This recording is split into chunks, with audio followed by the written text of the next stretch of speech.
Welcome. You're watching the Money Control Show. I'm Sakshi Batra, and this is where we talk about macros, markets, and money. On the show today, we will talk about banks linking loan rates to external benchmarks and its impact on the borrowers. We'll also discuss about the slowing economic growth of the country as indicated by the latest GDP data and the outlook going forward. And we'll get you insights into the stock markets and the cues you need to watch out for in the coming week. Well, in the last month or two, several banks have finally come out with home loan rates that are linked to the external benchmark rates. The biggest advantage of this type of loans is that they move in tandem with the movement of the interest rates in the economy. Joining us in the studio today is Mr. Raj Khosla, founder and managing director of MyMoneyMantra.com, a pan-India consumer financial products marketplace, to explain to us what will this mean for borrowers like you and me. Welcome to the show, Mr. Khosla, and thank you so much for joining in. Now, first up, to be able to understand for the viewers' perspective as well, how many banks have started to actually move towards this repo rate-based, loan rates, and also what are the kind of interest rates now they're offering? First of all, thanks, Sakshi. Thanks for having me on. Such a pleasure to be with you.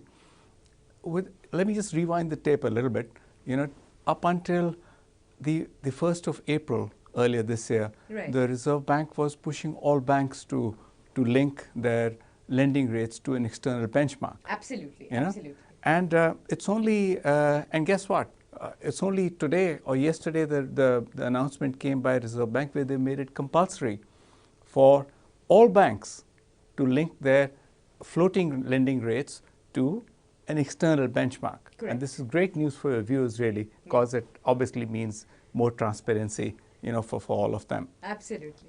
But yes, to answer your question with respect to, how many of them, in fact, when the RBI was pushing all banks to link their lending rates to an external benchmark, the PSU banks have now taken on the mantle first and foremost. Right. So State Bank of India, for instance, is at 8.05, Bank of Baroda, IDBI Bank, and banks such as these are all between 8 and 8.3%. Right. The only foreign bank, for that matter, which has linked its lending rates to an external benchmark is Citibank.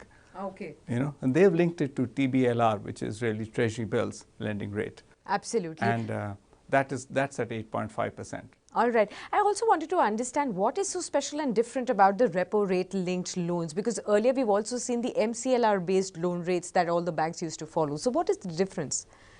The difference is really MCLR is exactly what it sounds like. It is basically marginal cost lending rate, which means that each bank calculates its own marginal cost and then prices lending on the basis of its own calculation, plus 2%, plus 3%, like that.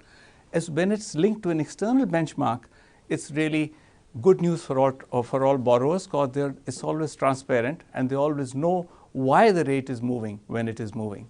Absolutely. So basically, when your loan rates are actually linked to the repo rate, whenever the RBI cuts or hikes the repo rate, your own loan rates will also move in tandem with that? Absolutely, yes, they will move, and you will know why they are moving and how much they are moving by, as opposed to a certain opaqueness which may have come into play if there was, for instance, MCLR-based, movement in rates, because nobody knows how they're calculating the MCLR. Absolutely. Repo rate is a external benchmark which the RBI lets out, but actually the RBI is saying you can link it to any external benchmark as opposed to an internal one. Sure. Like I said earlier, Citi linked it to TBLR.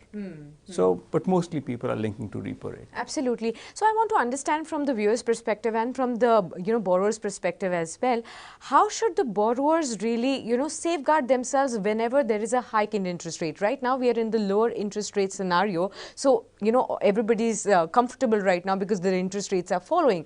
But there will be a time when all these interest rates will also start to move up. They will start to move up. One way, actually, when prices of vegetables go up, you have to pay more for them. So there's no way of safeguarding and saying that I'm not going to pay the higher price.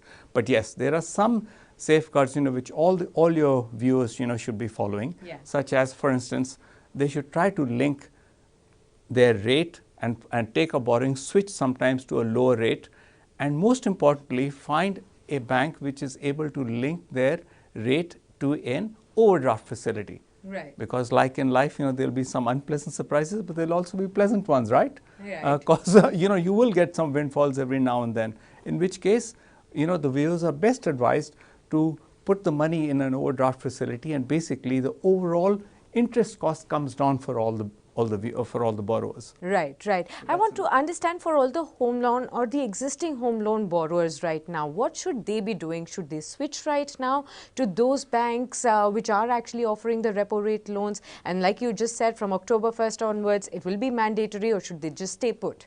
Well, between now and October, there isn't an awful lot of time. So it's probably better to let the dust settle and then decide, if the rates are low, their own lender has reduced rates, in which case then there's not much point, in changing. So wait till 1st of October is what I would advise. Absolutely. There's one more thing that I wanted to ask you, Mr. Khosla. To protect and to safeguard all these borrowers, earlier this was actually decided that repo rate loans would either alter their interests or their principal components in a way that EMIs don't change too frequently. Is that also the case right now, when all the banks will be linking their repo rates to their loan rates to repo rates now? Well, if there is a reasonably substantial difference, if it's a small variation, then it doesn't make sense to be changing calculations all of the time. And in fact, banks have their own policy. Once the rates change, will they reprice quarterly? Will they reprice yearly? Will they reprice monthly?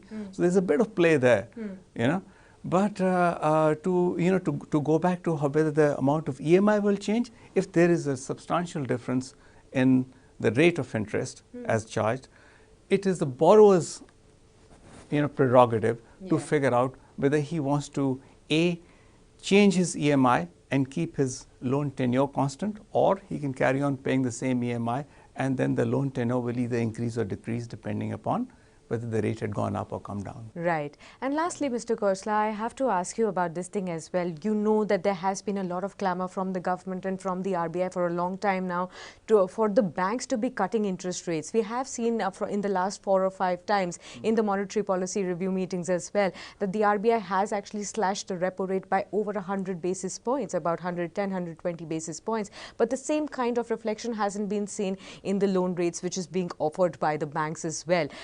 I mean, like if you see, there is a repo rate which is at around 5.4%, but all these, loan rates which you just pointed out at around 8%, 8.3%, 8.5%, there is still a huge gap. Will this, gap also reduce now from October 1st onwards? Well, I don't think the gap will reduce, but certainly you would always know, it will be transparent. You would know what that gap is. Like you quite rightly point out that, repo rates have fallen 120 basis points, since, over the past few months. Yeah. And all of this benefit has definitely not been passed on, to your borrowers, for sure. Yeah.